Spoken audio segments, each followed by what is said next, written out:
Adam. I'm pretty tired right now. I was up really late last night fixing my computer, and Hillary runs at 5 a.m. in the morning, so, you know, that's what that means. So I've been up for a little while, and that little can of Red Bull I had is just not cutting it. Anyways, I wanted an easy way of updating you and anyone else interested in the ongoings of my life. It's been a pretty good year overall. Moved into a new apartment, new neighbors, built a house next door. Like, it was a dumpy old apartment building, and then I tore it down and built up this nice house with a yard. So all in all, a pretty good first year living in Japan. More specifically though, it's been a year of relative isolation, as folks in Japan are wont to do. It's hard to keep in touch with folks when you've got 5,355 miles of pure unadulterated ocean between you and those you know. That's what this is for, trying to keep in touch, have some discussion, like discussion about Down and Out and the Magic Kingdom. I read that recently, and that little piece of gold blew my mind. Post Scarcity has already been a thing that floats around up there quite often, and this book really helped focus my thoughts on it. For example, I've always had this sneaking suspicion that dollar bills are just common linen pieces that we give all this manner of meaning to. It always seemed to me like money wasn't all that, but I could never put my finger on why. I've come to the conclusion I've been living in a post-scarcity bubble formed around an upper-middle-class upbringing in a country with a very high possible standard of living. Personal revelations aside,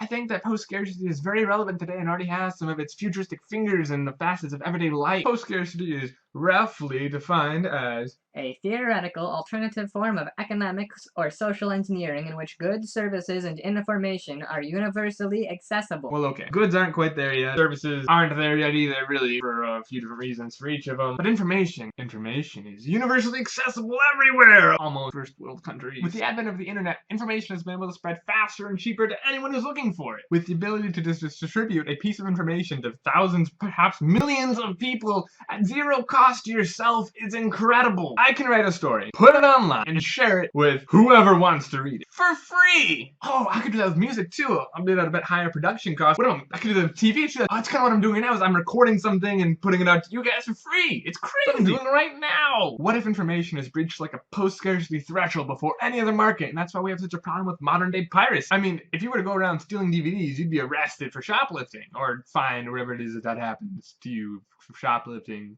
And what if we've entered a time where near zero distribution costs mean that the audience have just that much more control to choose what they consume? Instead of listening to radio, a handful of cherry-picked musicians by mostly big record labels, they could find musicians they actually like and appeal to their interests and give them money. It's like a post-scarcity mini-economy, which, I mean, it's kind of weird. It's not really much an economy anymore. It's like just giving stuff away. It seems a little far-fetched maybe, but what do you think? I need discussion, Adam. Thanks.